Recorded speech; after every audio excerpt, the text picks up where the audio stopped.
Hola muchachos, estamos aquí de nuevo en la sala de mi casa. Ya es el estudio oficial de las entrevistas, por lo que parece. Estoy muy emocionado de tener acá junto a mí al cantante, multiinstrumentista, compositor, productor, creo que artista Krails. Así que, bro, gracias de verdad por estar aquí hoy conmigo. Nos reunimos a propósito de unos nuevos lanzamientos que estás haciendo bajo el nombre del Dañe. Por lo que entiendo está a punto de salir un nuevo tema. Y bueno, a raíz de esto quiero aprovechar para hablar también un poco de tu historia como artista. O sea, ¿sabes? Como dónde comienza esta historia hasta eventualmente llegar a hoy. Entonces, bueno, vamos lentamente. Puede ser un poco largo. Bueno, pero vamos, tenemos algo de tiempo. Okay.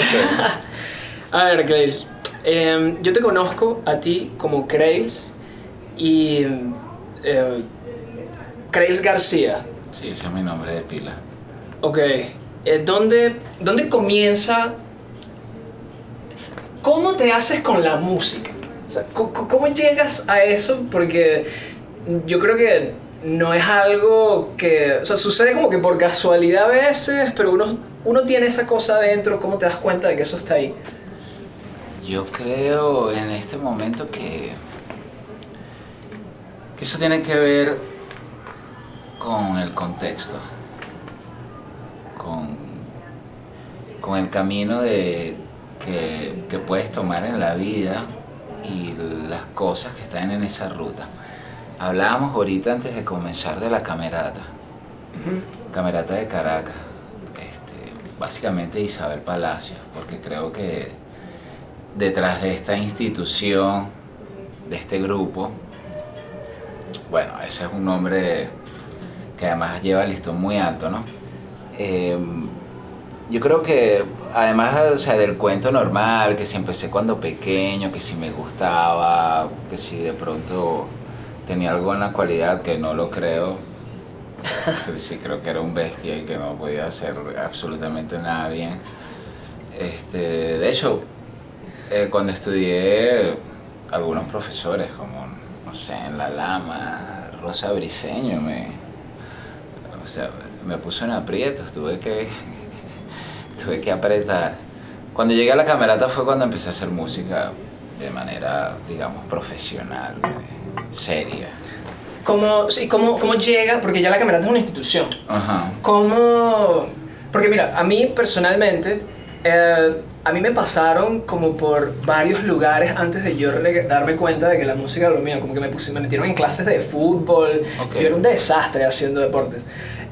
¿Cómo llegas a ese punto de música y Camerata? Ok, bueno, claro, de pequeño mi papá, o sea, el béisbol fue algo como también en la historia de mi infancia, hasta el punto que yo tengo la posibilidad de tomar una decisión y bueno, es el guante o la guitarra. Y fue literalmente así, porque ya estaba en una edad que tenía que decidir si iba a jugar pelota, si iba a estudiar en la universidad, que lo hice. Pero que digamos, siempre fue una manera como también de complacer a la gente en la casa. Aunque ahora lo valoro porque creo que la universidad te da un estatus intelectual, personal. Eso es una de las cosas que más valoro de la educación universitaria, de hecho, porque o sea, te abre las puertas a todas esas cosas, a todo el conocimiento que antes no existía, o sea, no tenías ni idea. Sabes, desde, no sé, te da opinión, sabes de dónde vienen las cosas, aprendes de los filósofos, aprendes de escritores, y esto es como que algo que, bueno, nada, enriquece la personalidad y la toma de decisiones, pues. Estás un poco más consciente en ese momento, tal vez. El liceo es muy salvaje. Horrible. Hermoso también. Sí, supongo. Bueno, y ahí, nada, me inscribo en La Lamas y comienza todo, bueno, una historia de estudiante normal, pero ya tocaba, gracias a mi hermano mayor. Y aquí voy otra vez a lo del contexto, porque casi siempre en las entrevistas, y sobre todo con esto de lo de Sanremo, ¿no?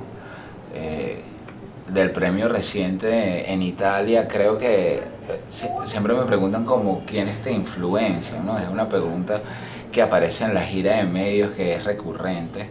Cuando escuchan el material, parecieran como que no identificar así como que un artista en este punto. Creo que eso podría pasar con los materiales más viejos, pero ya creo que en esta etapa del camino me parece que no tanto.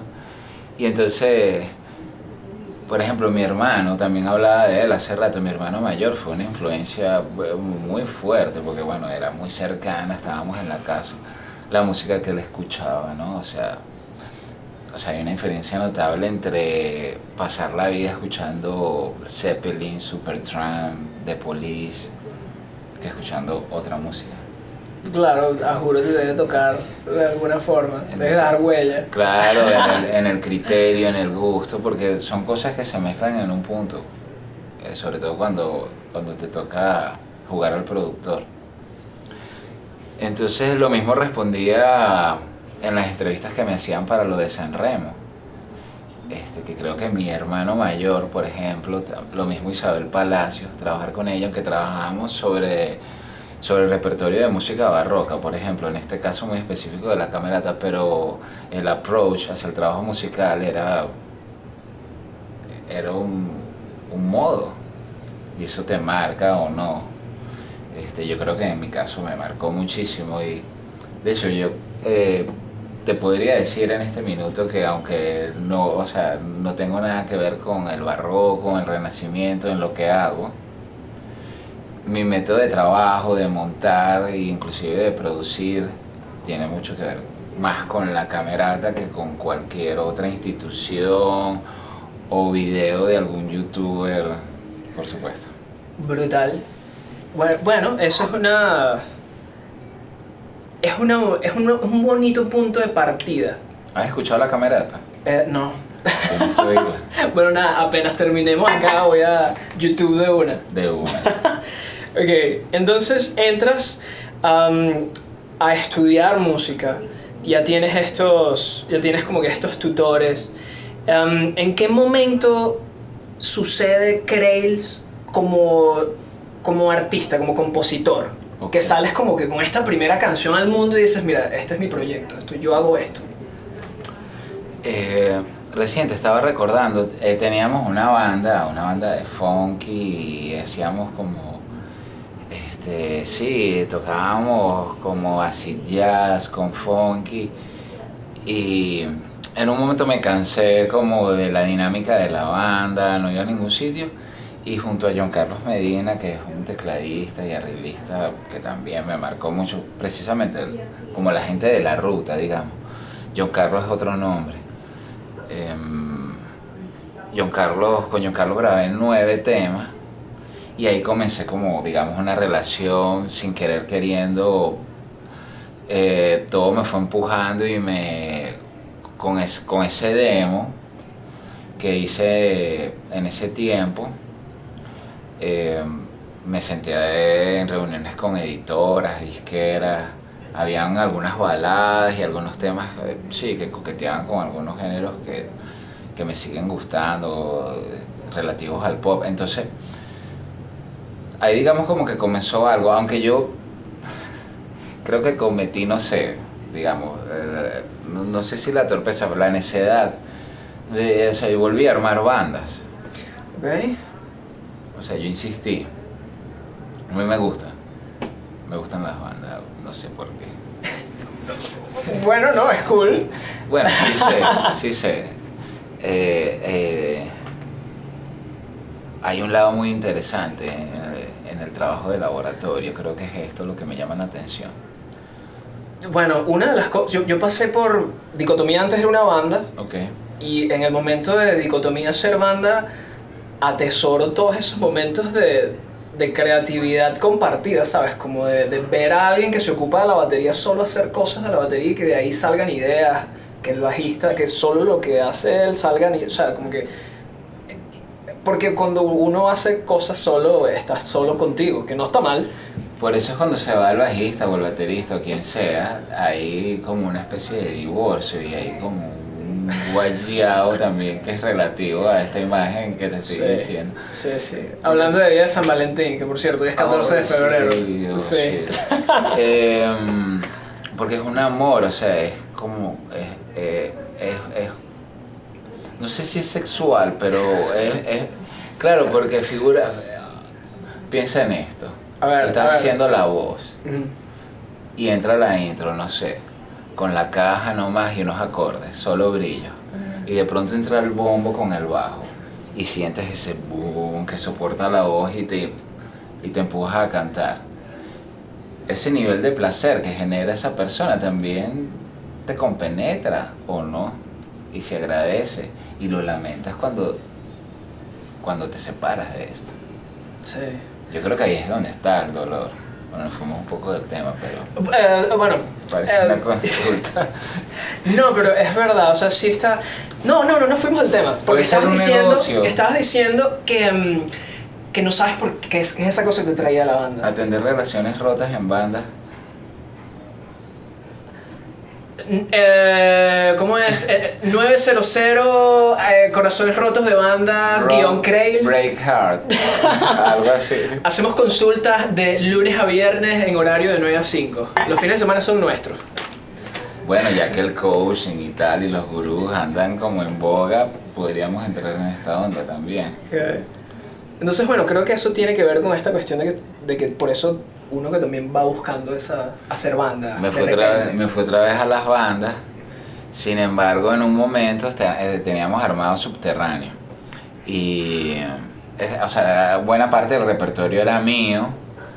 Y yo le digo a los chicos, mira, tenemos ya un par de años ensayando sin hacer casi nada. Nos recorríamos los bares y tocábamos y ya se acababa el circuito porque era muy pequeño en ese momento.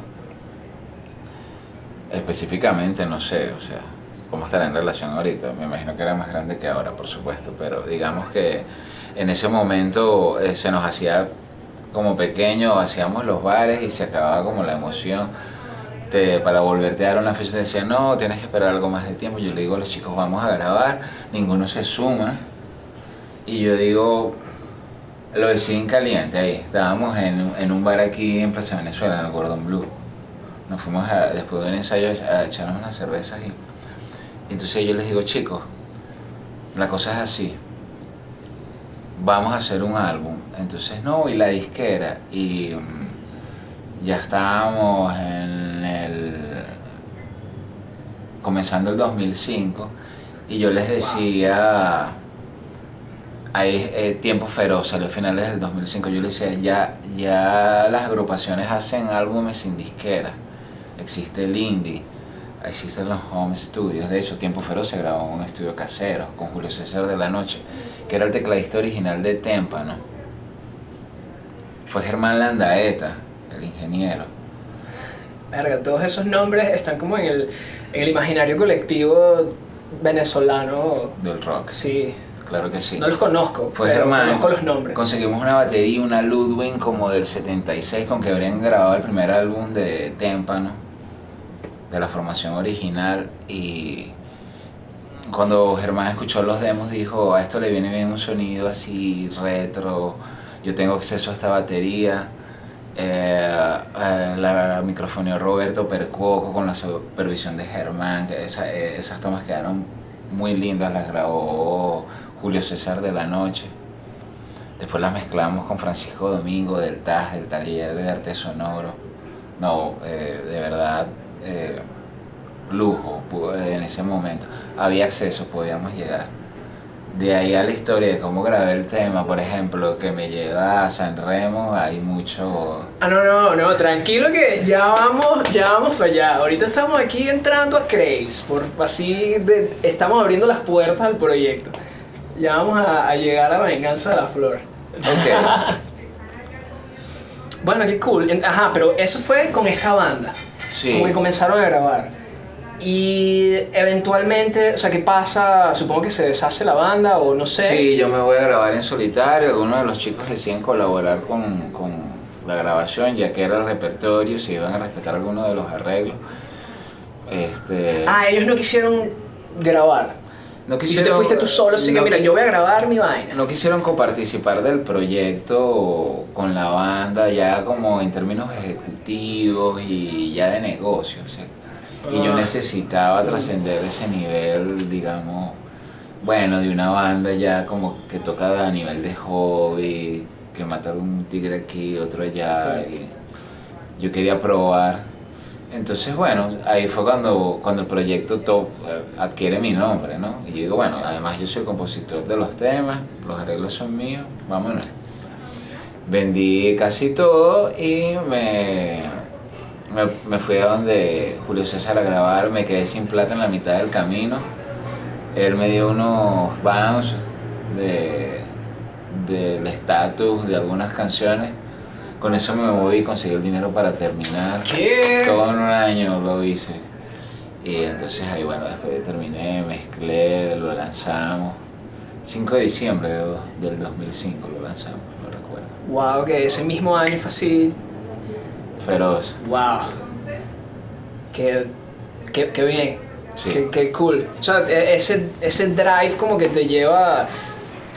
Es una cosa que yo lo describo así, que es como una cosa que te va jalando, como que uno está aquí, uno sabe que le gusta, pero hay una cosa que sola te lleva como que en esa dirección. Y qué fino, te quería preguntar acerca de las bandas, porque hay una canción que tú tienes, un video que me gusta bastante, que se llama Sweet Brutal, de Grace, que tienes una banda, o sea, está tocando toda la banda, y yo quería saber así como que, bueno, pero... ¿Esta banda es su banda o era como que algo para el video? Que también tendría sentido si es como para el video, pues. Pero en eso, ahí ya eras solista. Como sí. No tenías como que ese contacto con bandmates, sino que tú componías, tú hacías todo. Trabajaba con una banda soporte. En la batería estaba Difre Montaño, que es el baterista que sale en ese video. Inclusive en el YouTube channel aparece cuando lanzamos el segundo álbum, Dosis, también, que fue en el 2009. Pudimos capturar en vivo, lo lanzamos ahí, valga la cuña, en el centro San Ignacio. Era algo que se solía hacer en ese tiempo. Había el espacio que estaba ahí, no sé qué cosa. Y también está Difra en la batería. El bajista era Alejandro Huisi. Alejandro lo conocí tocando en La Redonda, una banda que hacía salsa fusión con funk y rock. Un músico increíble, Alejandro. La guitarra de Darwin Abreu, yo tocaba los pianos, también tocaba las guitarras. Éramos básicamente un cuarteto de rock y trabajábamos también con secuencias. Lanzábamos las secuencias con DVD. Y así tenías tu DVD en la tarima. Llevábamos. ¿Qué? Muy estable. Muy estable. Tengo demasiadas dudas. ¿Cómo unes los clocks de dos DVDs? No lo puedes. No, bueno, no. Cuánta juventud. Sí, exacto. Es como que la energía de... El teléfono de como marco aquí en el teléfono de Rosquita, ¿no?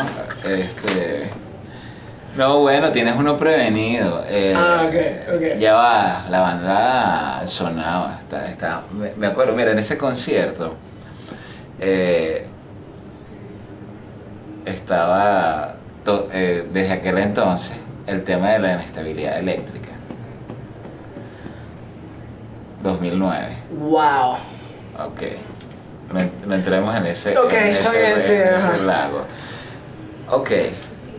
Se va la luz. En medio de una presentación así. No, como minutos antes, ¿no? Okay. Del showcase. Todo listo.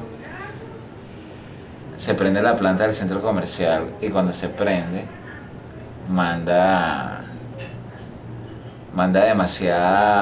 demasiados voltajes y daña el video bien. Ok. Daña el DVD. Eso te iba a decir, que verga. El DVD. Ok. Daña el DVD. Y entonces había una hora y pasaron 15 minutos y no se resolvió. Y yo dije, comenzamos.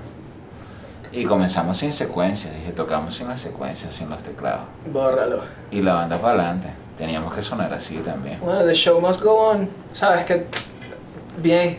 Bueno, exacto, mientras el tecladista resuelve a sí mismo. Es Ok. como la misma lógica. Wow. ¿Sabes? La banda. ¿Qué bolas hacer secuencias con un DVD, que se te queme un DVD, marico, que De ahí fue que empezamos a andar con dos. es bueno aprender de los errores. Los coñazos. Verga, qué sádico. Ok. Y bueno, eso es Krails. ¿Cuántos álbumes tienes como Krails? 5. La venganza de la flor es el quinto. Yo llegué a Krails con La venganza de la flor. Soy de esas nuevas generaciones que te puedo decir. Entro con el nuevo material, pues. Por ahí hice Ciudad Perdida, también grabé un tema de Petete Lizardo, Razones para Cantar, que los lancé así como a manera de EP. Temazo. Sí, a mí me gusta mucho Razones, de verdad. Y el Petete en general, mucho respeto y cariño. Súper liricista. Súper Gente liricista. seria. Sí. Ok, dame un pequeño recorrido por estos álbumes. ¿Tienes alguna gran anécdota? Como que quizás, no sé, grabar con alguna figura interesante como en el primer disco, o ya fueron como grabando ustedes así indie en tu casa o en tu garaje. ¿Cómo fue más o menos la producción de alguno de estos álbumes? Que recuerdes, que digas que sea algo valioso de mencionar. Bueno, digamos que la producción en los dos primeros álbumes, Tiempo Feroz y Dosis, de 2005 y 2009, la llevé yo. En Dosis compartí bastante, digamos, el coproductor del álbum es Darwin Abreu, el guitarrista. Es cuando yo monto la suite, digamos, comienza el proyecto de la suite de Fuego, que es el estudio. Y yo, ok. El siguiente punto. Te iba a decir, Ajá. bueno, está buena la chuleta. Claro, buena, claro. sí, sí. Entonces, ahí comienza como el tema con la suite. Y empiezo como a producir, era inminente. También, más allá de las decisiones son también, tienen que ver con las opciones. Ok, entonces bueno, porque si esto así tal, no te voy a caer aquí a cuento. Creo que ambos conocemos la movida, sabemos cómo trabaja, cómo opera el panorama, el territorio de la música indie en Venezuela. Digamos casi que en cualquier género, creo que hasta un salsero te puede decir lo mismo. No me pelo. Sí, debe ser súper parecido. Sí, super rock para todo el mundo. Ok. Entonces, bueno, alquilar unos pre y qué sé yo, y pasar los bajos por aquí, porque bueno, de una interfase modesta, unos convertidores. Sin embargo, así salió Dosis. Bueno, como te dije, llegando, grabamos las baterías en este edificio con Claudio. ¿Qué bola es que aquí había un estudio? Y Emilio Falconi, que estaban en Chuck Norris. ¿Qué bolas que aquí había un estudio? Yo no tenía ni idea. Bueno. Cool. Voy a investigar más. Las respecto. baterías en un cuarto, con unos colchones y tal, o sea, you know. 10 de 10. 10 de 10. Un clásico. El mejor estilo, bueno, con cobijas, paños y afines. Ok, ahí con ese material conozco a Loen Peters, que era una gente que trabajaba, que venía del mundo de las disqueras, con Sony y esto. Él también fue baterista de la misma gente, figúrate tú, la banda de Petete. Y trabajó en el estudio de La Montaña, allá en San Antonio. Tenía vinculación con todo ese mundo, Marcelo Sangüesa, toda esa gente increíble de la movida. Luen me dice muchas cosas, entre otras cosas. O sea, como una de las que cambia un poco la ruta es que me dice, necesitas un productor. Y me lo dice como de manera muy... O sea, yo lo escuchaba mucho. Luen siempre me dijo cosas que me ayudaban, que me han ayudado todavía. Era algo que yo también sentía. Y ahí conozco a Diego Márquez. Entonces en el tercer álbum lo produce Diego junto conmigo. Y Diego participa en un tema, canta en un tema y toca la guitarra. Wow. Se llama Un mal día la canción. Una pieza de memorabilia. Sí, Qué bonito. sí, además la participación de Diego Márquez es genial. ¿Ves? Ya en ese momento el estudio ya estaba rodando por la ciudad. El estudio era donde yo estuviese. Ahí lo tenía donde vivía, que era un anexito en Los Chaguaramos, en la calle el Autocine, me acuerdo. Un tiempo muy lindo. Y bueno, me llevé las cosas para allá y grabábamos ahí, se metían los ruidos del ambiente. Pero Diego se iba a las tardes, me acuerdo, se llegaba con sus 6 laticas y nos pasábamos ahí la tarde grabando, escuchando. Me acuerdo me llevó un preamp, un Apogee, me llevó un par de canales de una consola Avalon analógica, me dijo repite las guitarras y pásalas por acá. Ahí empecé a aprender bastante de ingeniería, de diseño, como de un poco de escuchar a Diego y ver como él en líneas generales estaba muy de acuerdo con lo que yo hacía y yo más bien le decía que me diera como más notas, más correcciones.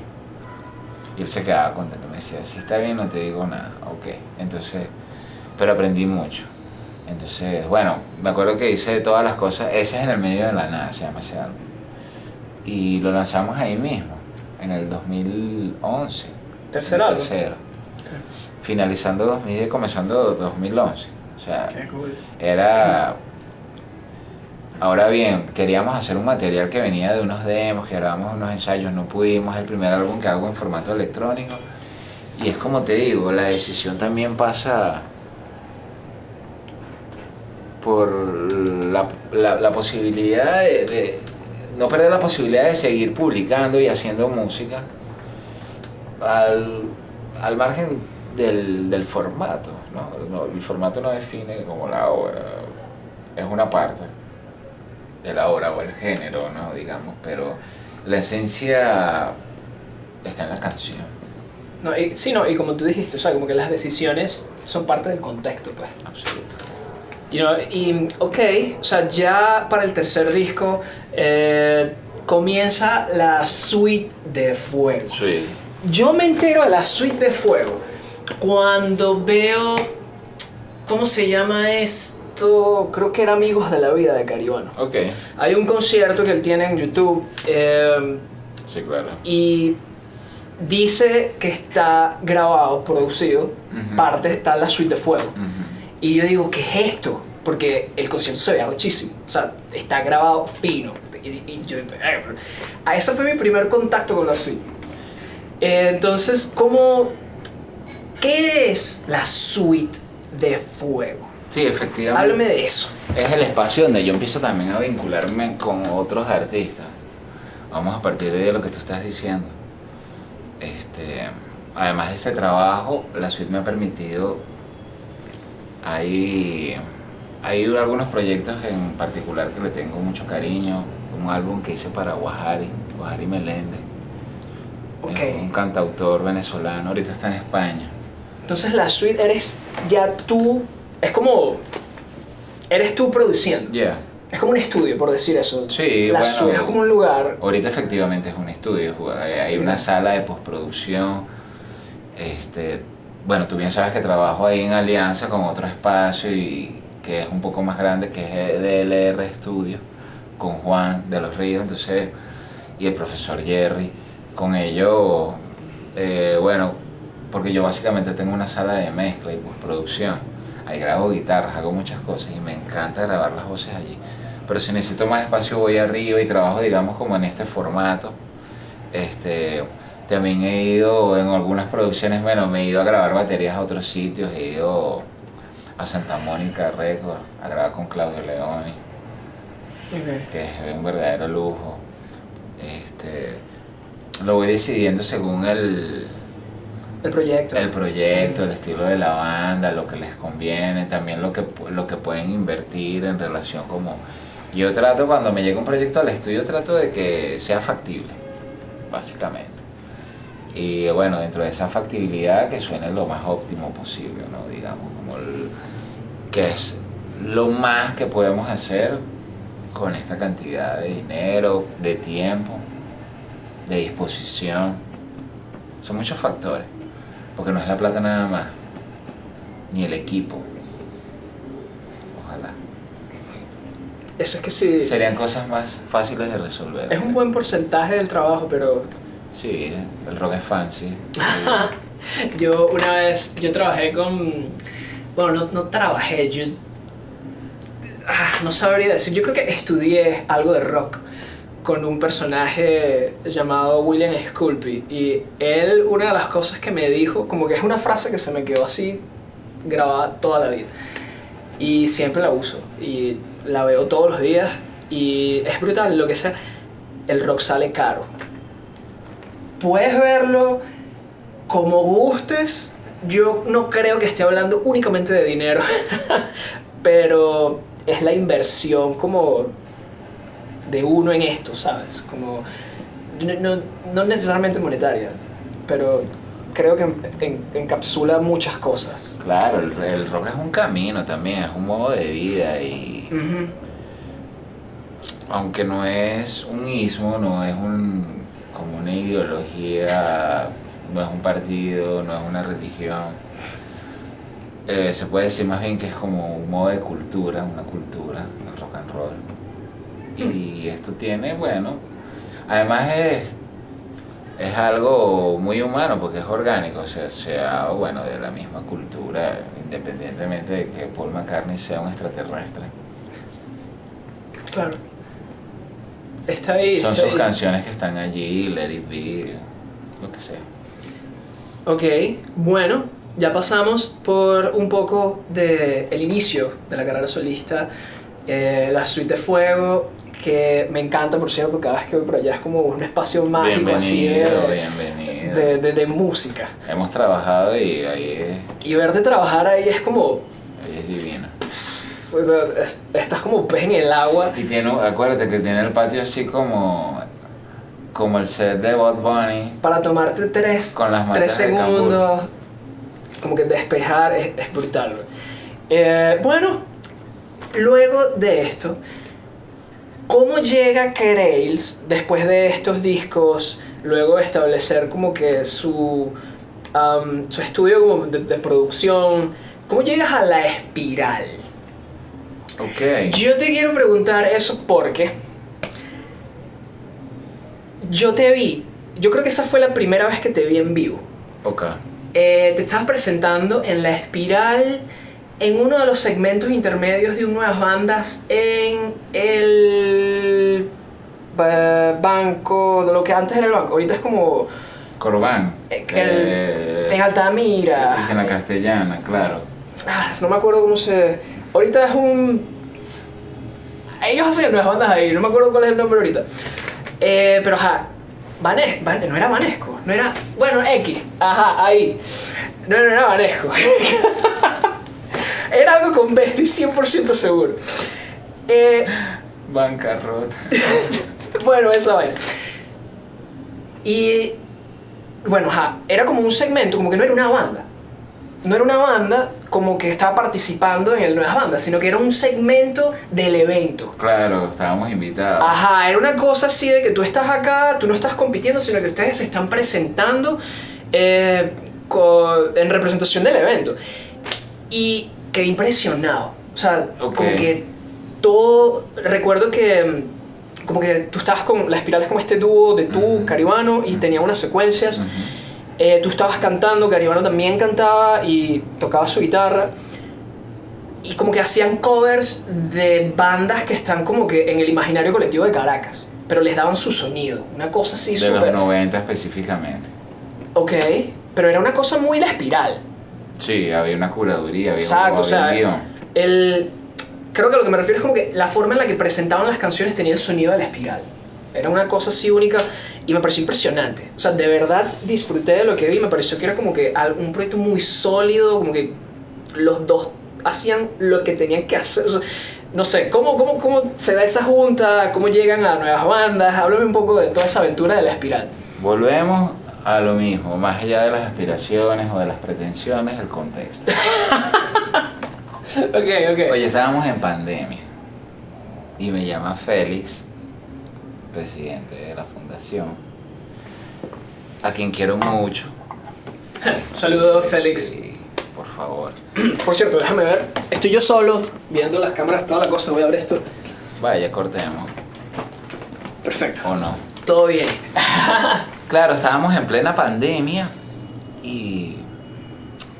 bueno, Félix me conoce de chamo. Nunca... Las veces que apliqué a nuevas bandas no quedé. Fíjate. Y bueno, puedo ser uno de los músicos que más ha tocado en el Festival Nuevas Bandas. O sea, he tocado en bastantes festivales. Algo irónico. Como invitado, qué sé yo, como músico soporte de alguna manera. Tengo una relación con el festival. Bueno,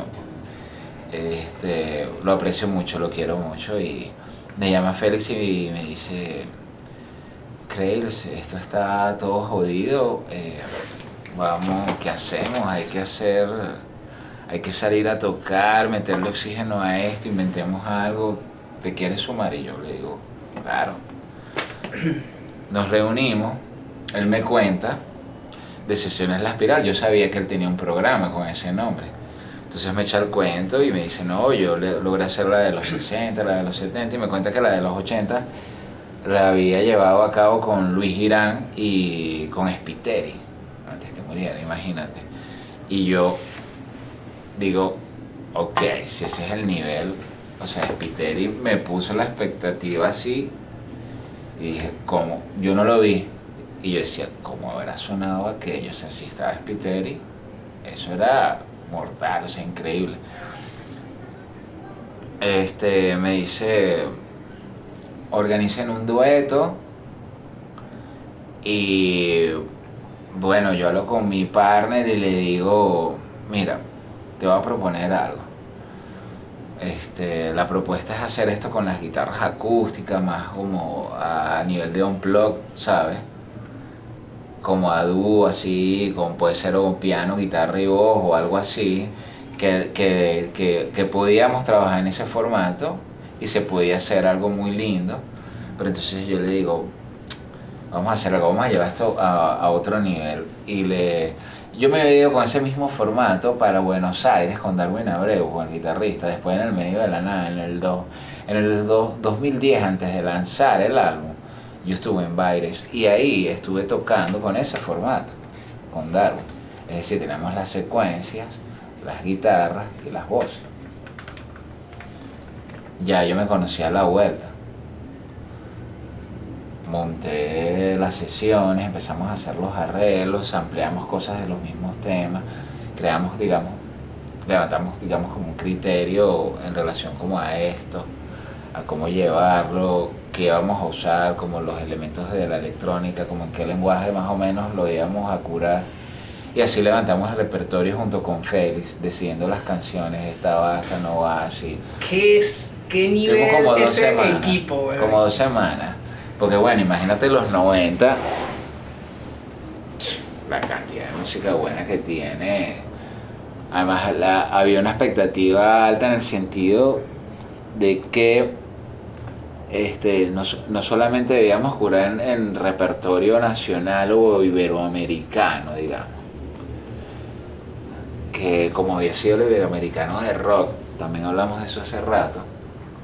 Imagínate, habían pasado por aquí Los Lobos, Fito Páez, La Unión, Soda Stereo, Paralamas.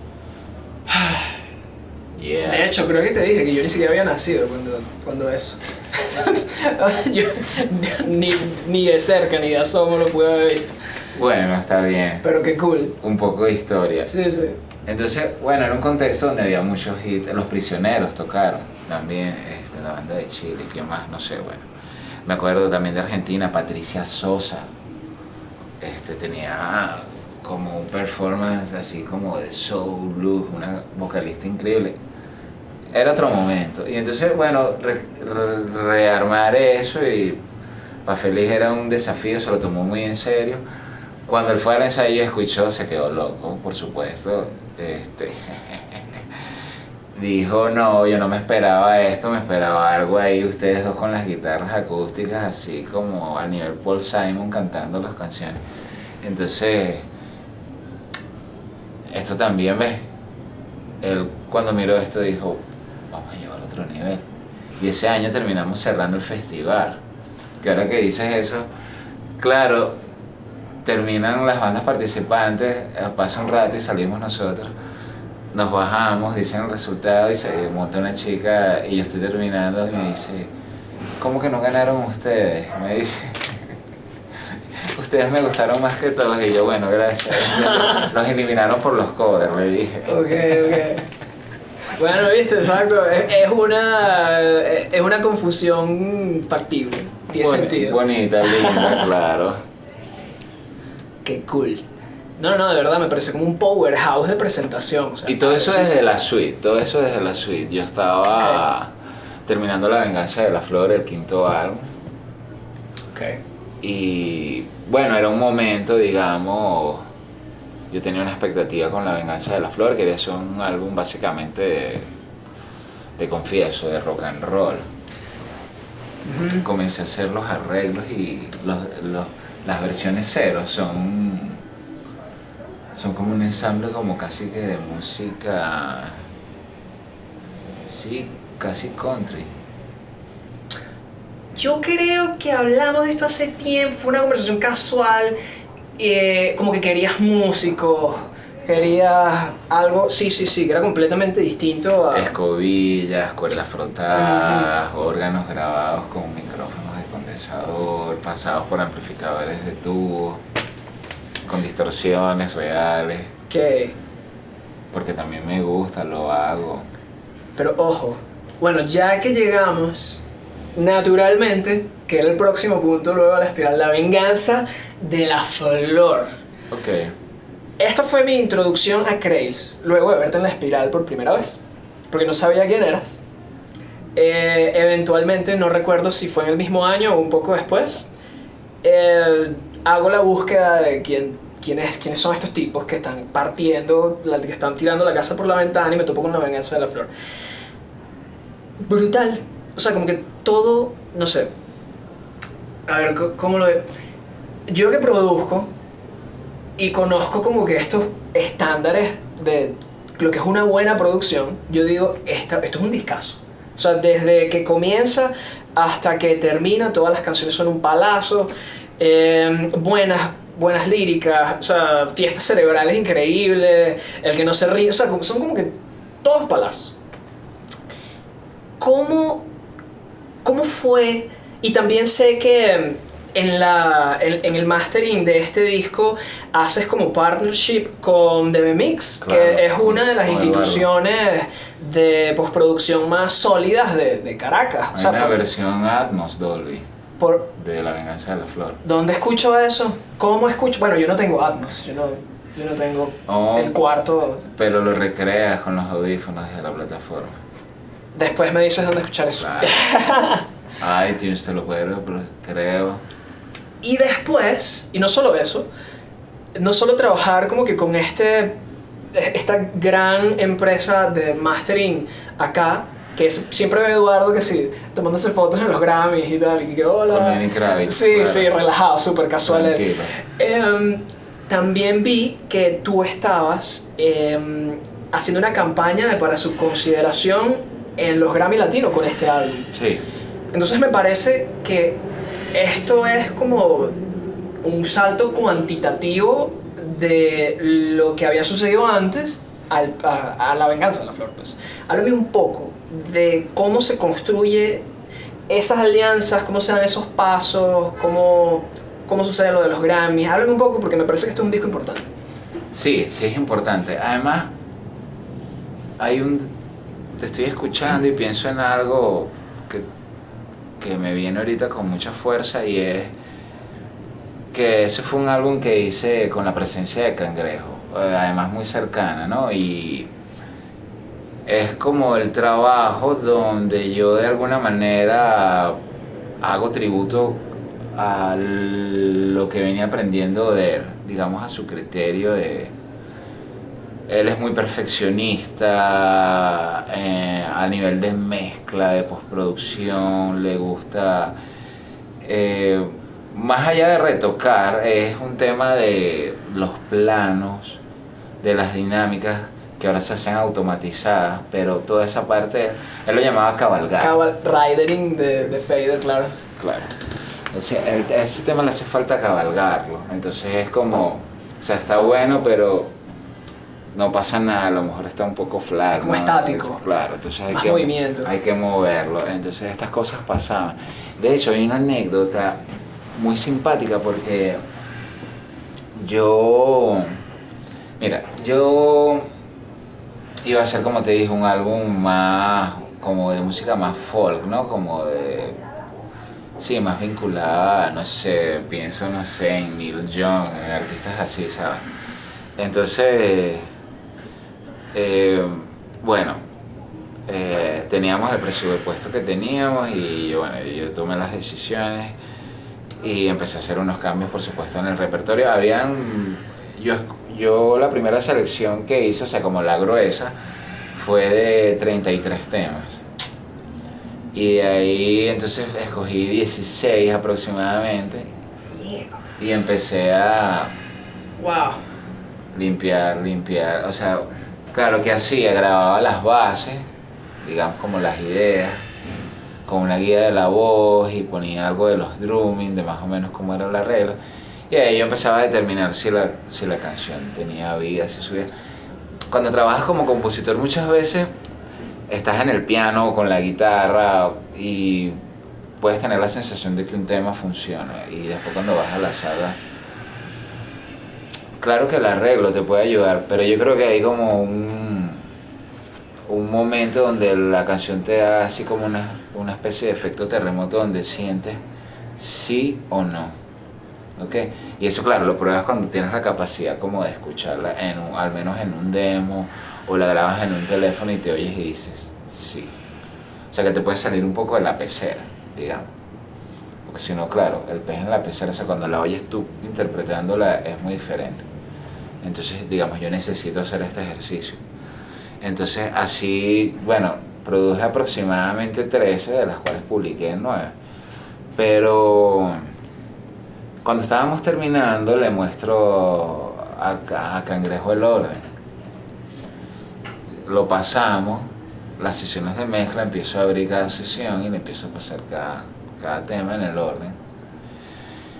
Y había un tema que se llama De niebla y de luz, lo recuerdo. Y él me dijo, este tema compite con Eléctrica Bandida. Y de verdad eran relativos. Y o sea, me parece súper coherente. Me dice, te hace falta un tema que tenga el nivel del Río del Amor. Entonces digo, ¿cómo el nivel? Me dice, bueno, a nivel de letra, de canción. Él pensaba que esa canción estaba muy bien construida. No sé, creo que es el número 5 o algo así. No recuerdo. Pero verdad, es una canción que yo compuse a balada y después la llevé a este beat. Y eso se siente por cómo es la progresión del ciclo armónico y todas las cosas que pasan, ¿no? En realidad es una canción balada y la llevé como a este arreglo para ponerla en este contexto, como te dije. Claro, que tuviera sentido dentro de... Ahí vamos de vuelta. Entonces yo me piqué mucho, yo en ese sentido soy muy picado y hice un tema en 2 días y se lo mostré a Cangrejo, que es Aullido Animal. Uf, ajá, sí, claro que sí. Ese tema lo escribí y lo grabé en 2 días. O sea, un día para escribirlo y otro día para grabarlo y lo llamé Ven. Entonces cuando lo escuché, este sí. Y de hecho le gustó mucho. Y quedó tan bueno que lo subí al puesto 2. De mis favoritos del álbum. Porque pensaba que tenía que sonar. Lo que pasa es que ya estaba decidido a abrir con El que no se rinde. Okay. Ya eso era como que ya una decisión, vamos a decirlo, conceptual dentro del trabajo de producción del álbum. Cool. Qué fino eso. O sea, trabajar como que con esta figura tan representativa del rock caraqueño Cangrejo, claro. En un álbum como que de esta magnitud, pues me parece que está súper cool. Y que opinara al nivel que opinó, porque teníamos una relación muy honesta en ese sentido. O sea, de verdad era una demostración de amor genuina, porque nos podíamos hablar con muchísima honestidad sobre la música, porque ya no se trataba de la persona, sino se trataba de la obra. Entonces, podíamos desvincularnos de ese ego en ese contexto al menos y podernos decir, mira, no subes la loma, o sea, está fatal, o sea, cosas así, Claro. bueno, muy terribles, que tengo 2 semanas trabajando en este tema y le muestro 2 segundos a Cangrejo y ya empieza a De única, mover no. la cabeza que no sirve. Y bueno, pero es así, tú bien lo sabes, tú eres productor y puedes entenderlo. Es muy difícil, o sea, ¿sabes? Acertar el 100. ¿Quién lo logra? Entonces, este álbum, digamos, tiene este rasgo que,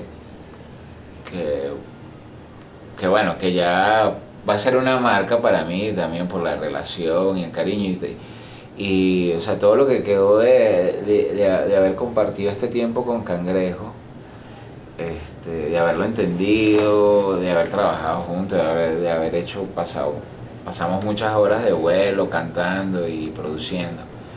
Entonces, digamos, yo creo que este álbum de alguna manera es un privilegio porque para mí, porque recoge, es un documento, digamos, que recoge eso. Además, bueno, la curaduría estaba muy hecha dentro de los criterios de Cangrejo, como seleccionar los temas más catchy, como El hook. el hook, ¿te acuerdas? Totalmente, eso no pasa. Te lo explicó. No pasa ni una mañana que yo no me despierte y que el hook. Tengo que. Más hook. Sí, ¿dónde está el hook ahí? Ok, bueno. No, bien. Canchu era el hombre del hook, o sea, me decía, exacto, ¿dónde está el hook del tema? No lo siento. Entonces, bueno, no por nada está el tema que ganó el premio Sanremo 2025. Bueno, ya que tú mismo abriste, hablemos luego de La venganza de la flor. ¿Cómo con El que no se rinde sales del país para representar a Venezuela en estos premios en Sanremo? ¿Cómo se da esta aventura y qué significa el haber ganado eso? O sea, háblame un poco de esa aventura, de ese capítulo de tu vida. Bueno, contexto otra vez. Vamos. Estando aquí, teniendo ese material en la mano. Además, bueno, la realización de publicar el álbum, pero bueno, después un poco la frustración de no poderlo mover al nivel que me hubiese gustado hacerlo, me hace pensar, digamos, como en otras posibilidades, y estando en eso, recibo una invitación de esta convocatoria y les pregunto que por qué me contactan. Me dicen que hacen un scouting digital y ven que yo soy el artista que soy y me preguntan si quiero participar, si tengo una canción dentro de, digamos, de estas características, ¿no? Tenían, digamos, algunos lineamientos para aplicar y habías hablado de lo del Grammy. Uh-huh. Tenía que ver mucho con el enlace, el trabajo con Eduardo, él trabaja mucho en ese universo, pero claro, yo aplico y cuando o sea, me reciben el trabajo, pero cuando entro en la lista general con los, no me acuerdo si eran 400 y pico de trabajos que están aplicando, me acuerdo que quedé como entre Dante Spinetti y Julieta Venegas, algo así como en el listado general. Estaba aplicando en una categoría donde habían los pesos pesados latinoamericanos así. Muy soberbios, muy grandes, a los que yo sigo y admiro y bueno, nada de experiencia como en ese contexto. Yo soy fan de todo lo que pasa relativo a la industria y a la música pop en Europa. Sigo el Sanremo oficial, sigo Eurovisión de hace muchos años. De hecho, es como uno de los lugares que confieso, o sea, que también uso como para estudiar y estar al día, Okay. Como en cuanto a lo de ser productor. Las tendencias. Sí, más que irme como a un playlist o algo así, voy a ver como los clasificados de Sanremo por ahí me siento más a gusto. Entonces, Cool. un amigo que también es fan de Sanremo me había dicho, el que no se rinde tiene que concursar en Sanremo. Ya se estaban cocinando las energías de la cosa, sí. La magia. Y cuando yo recibo la convocatoria sin pensarlo mucho, digo, ok, o sea, reviso, ¿tengo que enviar dinero? No, ok. Okay. Dice, bueno, a ver en qué momento me cobran algo, ¿no? Pero bueno, pasaron muchas cosas. Tuve una recaída de salud en ese momento y cuando me recupero veo que tengo un mail ahí, tengo 2 mails, uno de donde me decía que aceptaban la canción para la competencia y otro que me decían, bueno, vas a responder sí o no, vienes. Y claro, yo había estado convaleciente y... No podías decir que no, era la vida que te estaba empujando a la cosa así. No había visto el mail y entonces, claro, yo estaba en esa situación. Bueno, créeme que uno de los primeros que consulté para tomar la decisión fue el doctor. Pana, esto está bien, yo puedo soportar esto físicamente. Y él me regresó la pregunta, o sea, ¿le vas a echar pichón? El doctor Napoleón. Y sí, mi doc. Y es el papá de Napo. Ah, fíjate. Sí. Saludos a Napo también. Napo, claro. Y el doctor Napoleón me dice, ¿te puedes montar en ese tren? Y yo le digo, bueno, vámonos. Hacer algunos ajustes, empezar a moverse. Y me voy a Sanremo. No sé, te confieso, tal vez con una idea no tan aterrizada de lo que estaba haciendo, ¿no? Como un poco siguiendo el movimiento. Había pasado lo de Cangrejo. No estaba como muy claro cómo me sentía, sin embargo seguí la inercia. Un poco también esa idea como de su muerte tan reciente me hacía como pensar en él y lo que hubiese hecho y estas cosas, cómo lo hubiese tomado él y qué me hubiese dicho que hiciera, ¿no? Ve, Anda, por supuesto. ve, solo... Mi hijo, anda, vete. Sí, va... Ok, entonces, te debo decir, estas ideas me empujaron a tomar el avión y salir con mis cosas a Sanremo. Bueno, solo allá en Suiza, llego por Suiza y empiezo como la odisea, porque bueno, así fue que cuadré. Llegué al aeropuerto de Zurich, me moví cerca de Interlaken, ¿no? Me fui a Berna, cerca de Berna, un sitio que se llama Interlaken mejor. Y ahí estuve como unos días previos antes de irme a Sanremo. Llegué un día antes, fue a hacer la prueba de sonido al día siguiente. Ese día fue la primera eliminatoria de 300 y pico de aspirantes. Fuimos a la semifinal, creo que éramos 15. Ok, wow. La noche de la final estuvimos 9, un número rarísimo, no sé qué habrá pasado en el... Dime, aquí, ¿cómo sentías eso de estar ahí, sabes? Como que, y también haber avanzado luego de eso, de los 300 finalistas, o sea, ¿cómo las emociones, cómo era? Fue un día particular porque... O estabas como sereno, sí, y después es que viene el shock, o sea, no sé. Ok, me suelo poner muy ansioso los días, la semana previa. Okay. Cuando ya estoy ahí, suelo estar como más tranquilo. Okay. Sobre todo si veo que todo caminaba muy bien, la organización era estupenda, nos trataron divino, de verdad. Yo me sentía bien, inclusive me sentía bien de ver que los otros participantes eran muy buenos.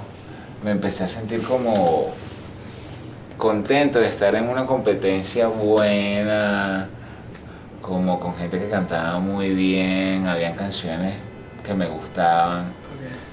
Okay. Y yo, ok, va a estar. Bien. Empecé a agarrar como swing. Ahora bien, me elimino en la mañana y dan los resultados al mediodía. O sea, me tocó la convocatoria como a las 10:30, canté como una hora después, 11:30, casi al mediodía. Ay, chamo. Ajá. Y claro, o sea, nos eliminamos en 2 tandas. Una el día previo en la noche no asistí, me quedé durmiendo en el hotel como un niño santo. Y porque iba a cantar en la mañana, o sea, además de Italia, o sea, tenía el horario hecho un desastre. El jet lag. Jet lag horrible. Entonces, sí, y hay unos videos donde se nota claramente mi cara de destrucción. Sin embargo, bueno, ahí estás en la emoción, en el momento, fui, canté, cuando dan los resultados, que veo que paso a la final, entré como en otra mente, en otro mood. Ya digo, ok, estoy aquí en San Remo, Italia, me eliminé con estos cientos de canciones y tengo la posibilidad de cantar esta noche en el Casino San Remo, un escenario donde asistió Vilma Goix, por ejemplo. O sea, para mí era algo fuera de serie. Y yo decía, no, bueno, ahora sí, modo Pantera. Yeah, man, o sea, me agarré como otra actitud. Y aunque la actuación estuvo como más sereno, estaba muy tranquilo. O sea, puede cantar bien, estaba conectado. Creo que hizo una linda versión esa noche del tema. Ya ganar sí fue sorpresivo. O sea, yo en todo caso quería tener como una buena participación, ¿no? Dado que ya yo había visto que había buen nivel en el festival y cuando recibo el premio a la mejor canción, que es el premio que me da el comité, aquí sigo, bueno, un 2, 3 por todos, o sea, he liberado porque ese es mi tema, ¿no? Componer canciones, y cuando recibo, digamos, este reconocimiento, digo, ok, ahora sí. Entonces digo, bueno, el álbum que no pude tocar en Caracas, que nadie quiso sonar en la estación. Entonces, bueno... ¡Qué bolas! ¡Qué bolas! Sabroso, ¿verdad? También. ¡Qué bolas! Porque nunca hay ese recibimiento aquí en Caracas. Yo no sé quién está viendo esto, pero escuchen esto. Mi mamá. O sea, este pana tuvo que salir a representar a Venezuela en un concurso en Italia, ganar, darle clases a la gente y nadie le prestó atención mientras estaba saliendo el álbum aquí en Caracas. O sea, ¿dónde están las emisoras de radio? ¿Dónde están ¿Quién tenga que salir, que salga? Dígame dónde están, por favor. Ya, me arreché. No va a salir nadie. Bueno, ya, la descargué. Ok, estando allá, bueno, en Italia, nada, luego me ganó el premio, me sentí ya contento. Debo destacar, bueno, hubo participantes que de verdad lo hicieron muy bien, con quienes hice mucho feeling. Yo estaba siguiendo todo en Instagram y sales tú, era como un trofeo de cristal, era como... Sí, un jarrón. Un jarrón y sales tú así. Muy así como, Italia. Este bicho lo hizo, qué sádico. Parecía algo del Grand Prix o algo así. Sí, muy italiano. Anastasia Lasco, la competidora de Bélgica, obtuvo el primer lugar como intérprete. Yo fui el primer finalista, ella obtuvo fue la ganadora absoluta. Era un temazo el que llevó, su participación fue brutal, sencillamente. Lidia Martín también de España llevó una canción extraordinaria de ella. Con ella ella y yo estamos coqueteando para un proyecto de coautoría. Wow. Lo mismo con Anastasia de Bélgica. Entonces me traje también esas cosas. Qué cool. Porque hubo un momento, claro, cuando ya estábamos en las aulas Solo Leones, fue muy divino porque todo el mundo bajó y decía, bueno, ya aquí estamos los que somos. Y empezó un compañerismo muy sabroso, muy chévere que se dio ahí, bueno, como entre todos esos músicos que estábamos en la final, que todos eran muy buenos, Frank de Canadá, Patricio de Chile. Y entonces, ya se establecieron unas relaciones. Yo también creo que, contexto, también eso ayudó, hicimos música, fue una buena final.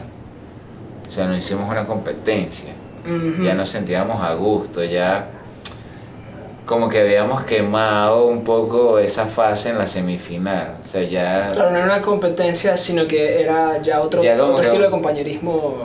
Ya para mí estar en la final, ya yo estaba así como que... Llegué a la final, me siento contento. Qué cool. Entonces, bueno, nada, además, bueno, el que no se rinde, además debo decirte, es una canción que me rechazaron. ¿Dónde? Yo escribí esa canción para una película. Eso fue un encargo. Ok, wow, chisme. Buen chisme, ¿verdad? Sí, no tenía ni idea. Ok.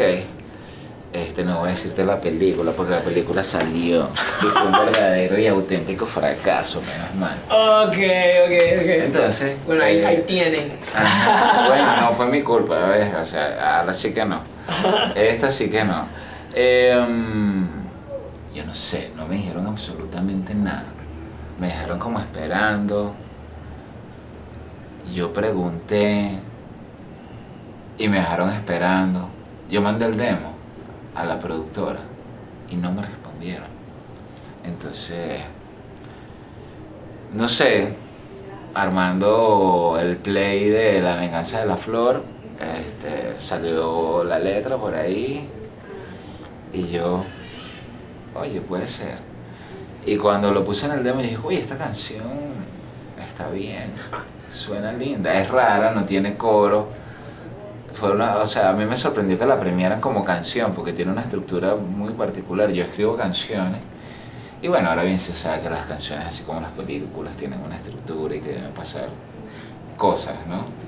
Que sí, el famoso puente y tal. Bueno, nada está escrito en piedra, pero... Bueno, no, por supuesto, ahí lo estamos viendo. Y eso que me parecía que, por ejemplo, puedes sentir ese rigor en la eliminatoria, claro, era en la mañana, y era ahí, es el gran salón del Casino San Remo, sales, y lo que ves nada más la primera fila, los jurados así con una carpeta. Esa fue la ruda. Ya en la noche, con el público, además, el equipo técnico muy presente, yo sentí que sonaba mejor en la noche, ¿ves? Son como detallitos que a lo mejor no se pueden ver por internet, pero yo sentí mi monitor mucho mejor en la noche, y yo sentía que la presión en la sala era mejor. Y la persona que me estaba acompañando me dijo, sonó mejor en la noche, sonó más duro, había más presión, más potente, tu voz tenía más definición. Ya en la noche era la final. La final. Ok, bueno, bien. Digamos que el departamento, los ingenieros estaban haciendo su trabajo y fueron optimizando, digamos, es algo muy fugaz, llegas, tienes una prueba muy corta porque son muchos participantes, muy organizada, muy precisa, eficiente. Pero la eliminatoria sirve también como para siempre se puede ajustar. Y así llegamos a la final.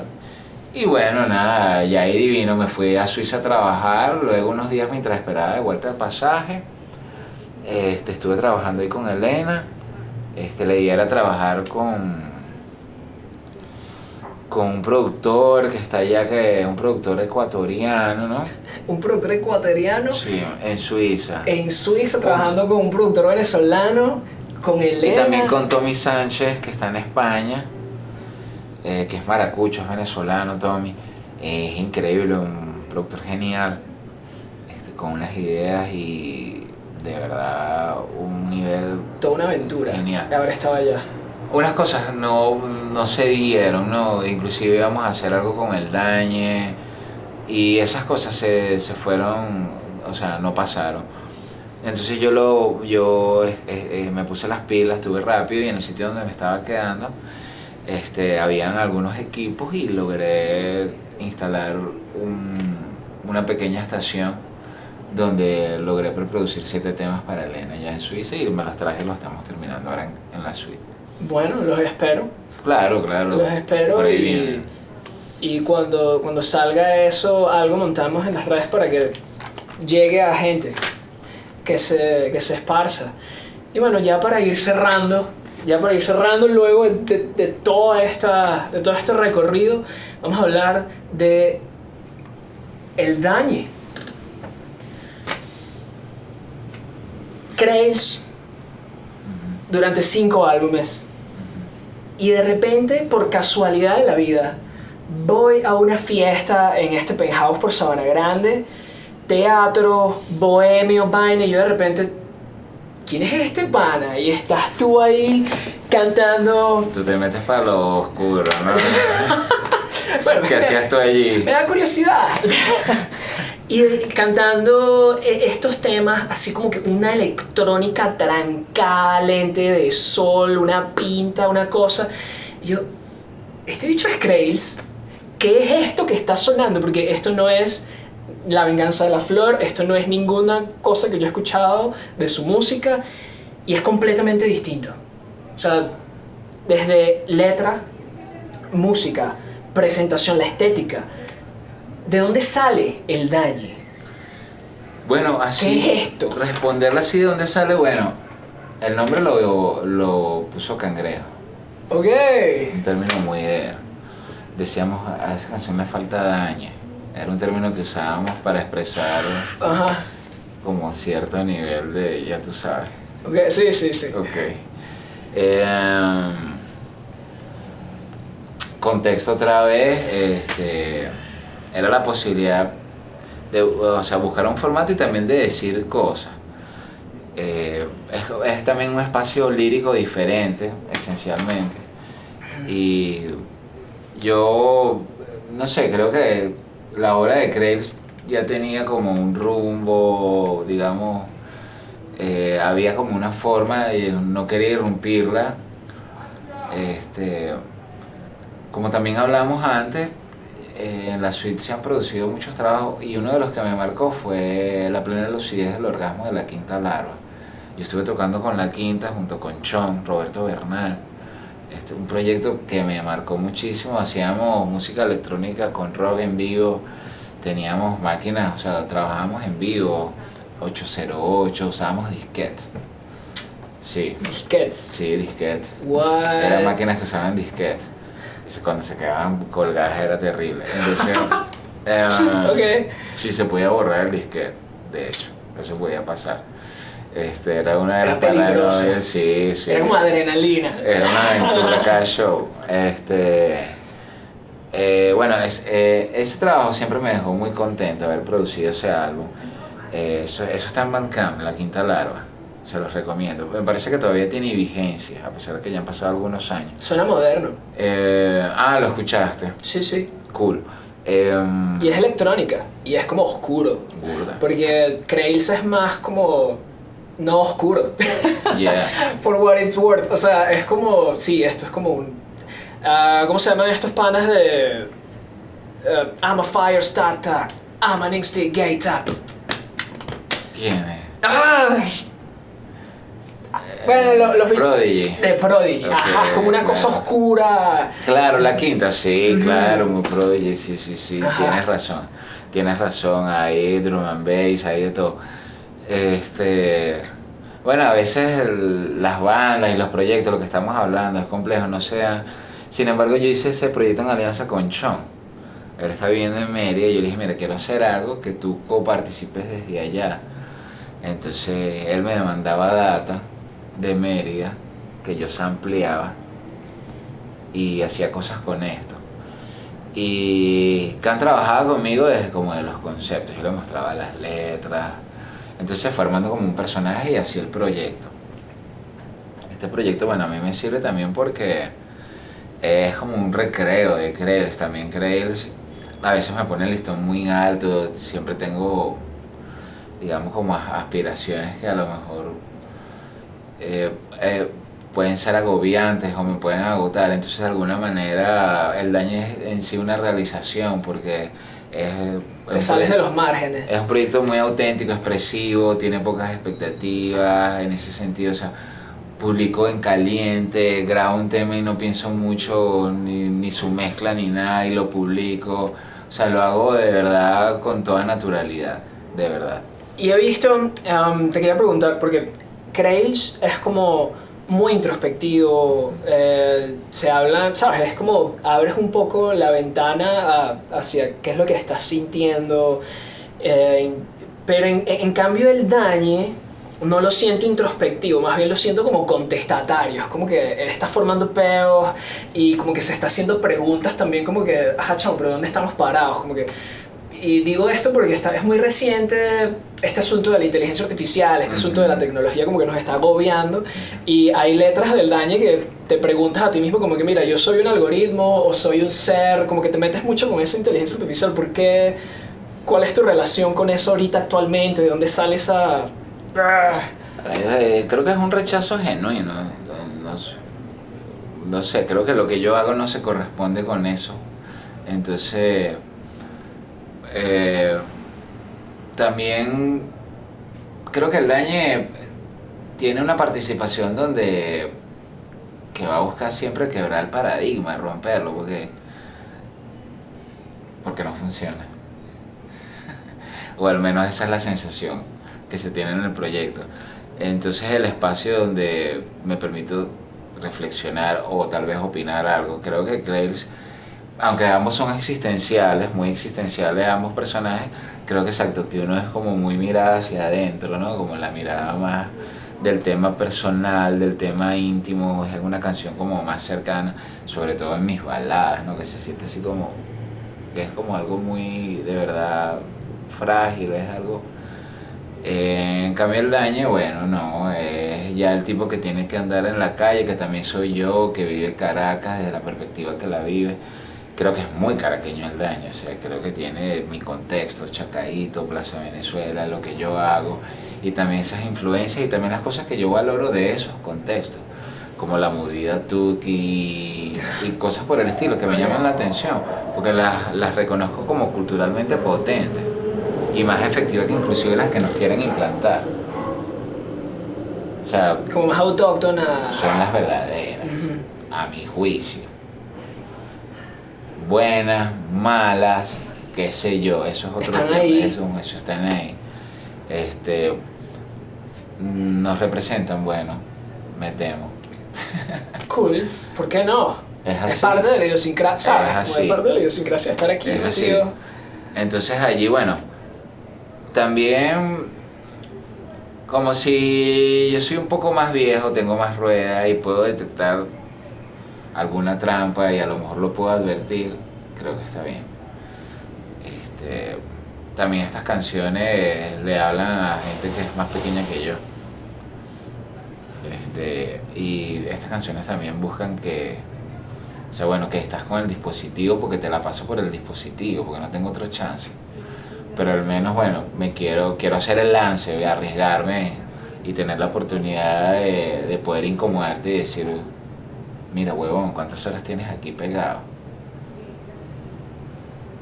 O sea, no puedes resolver un tema con un amigo, le vas a preguntar a tu inteligencia artificial. Daño es serio en ese sentido. Bien, bueno, ahora sí, hemos llegado al final. Sin embargo, yo para cerrar todas mis entrevistas, me quiero quedar con un pedacito del artista. Recomiéndame, y a todas las personas que vayan a estar escuchando esto, un álbum que tú digas que, chamo, tú tienes que salir de aquí a escuchar ese álbum que te haya marcado, uno que tú digas que es uno de tus favoritos, o algo que tú quieres que yo escuche, o que nos vayamos acá con uno de tus favoritos, y una película que tú digas, llévate esto, llégate cuando llegues a tu casa, bueno, yo estoy en mi casa, pero cuando llegues a tu casa ve esta cosa. Ok, wow. Sobre todo el cine, porque te vas a dar cuenta que no estoy, o sea, porque el cine nuevo no me gusta tanto, creo. Le he perdido como el beat. Un álbum, yo creo que tienes que escuchar The Kind of Blue de Miles Davis. Jazz. Ese es el disco que... Ok. Ese es el top, ese es la tapa. La tapa del La Farah. tapa, Ok. la tapa. Coño, qué interesante que después de hablar de El Dañe caemos en Kind of Blue de Miles Davis. Ok. Sí, ese es como el disco de verdad que lo puede cambiar todo. O sea, ese álbum, de ok. verdad. O sea, ni siquiera, bueno, y eso que respeto mucho a Peter Gabriel, a muchos artistas grandes, a Cerati, por supuesto, a Charlie. Pero Miles es otra cosa. Ok. Película, oye, no sé. Bueno, ya que dije algo tan para atrás en los discos. A ver. Bueno, no sé, ¿te viste Los Puentes de Madison? De Clint Eastwood. No. Bueno, échale bola. Ok, me la llevo y la veo esta noche. Te vas a sorprender. Ok. Estoy seguro que sí. La verdad no es mi película favorita, pero es la película favorita de una de mis maestras de producción y decidí usarlo porque sé que te va a gustar. Por favor, vayan a escuchar el proyecto de Crails. Está en YouTube, está en Bandcamp, pueden escucharlo. También escuchen El Dañe, que es el proyecto más reciente de Crails García. Es este alter ego super cool, música electrónica. Vayan a echarle un ojo. Crails, gracias por ti, David, haber estado aquí hoy conmigo. Yo quiero hacer esto desde que te vi junto a Caribano en la terraza. Ok. Que esta... Ah, me acuerdo, estábamos borrachísimos. Sí, pero ya me acordé. Esto es algo que yo siempre... Es como una de mis anécdotas. Así, es como una de mis anécdotas que define para mí es como una esquinita del rock caraqueño. Y yo digo, ese concierto fue increíble. Y cuando conozco a Caribano y a Crails, que están detrás del proyecto, porque esa fue la primera vez que te conocí, que te di la mano y te dije, hola, qué fino lo que estás haciendo. Y hablamos de esta entrevista en ese momento. Sí. Recuerdo con mucho cariño que en ese momento tú me dijiste como que sí, vamos a cuadrar, vamos a hacer esa entrevista. Y aquí estamos, como 3 años. También te 2 dije, años después. Hazme una buena entrevista. ¿Te acuerdas? Sí, pero no fue buena entrevista, fue como unas preguntas picantes. Fue una cosa... Inteligentes, algo así. Okay. Ponme a pensar, por favor, te lo pedí. Gracias, de verdad. Bueno, espero haber cumplido las expectativas. Sí, Oye, estoy de contento. verdad. Bueno, eso fue todo por hoy. Hemos terminado. Bye.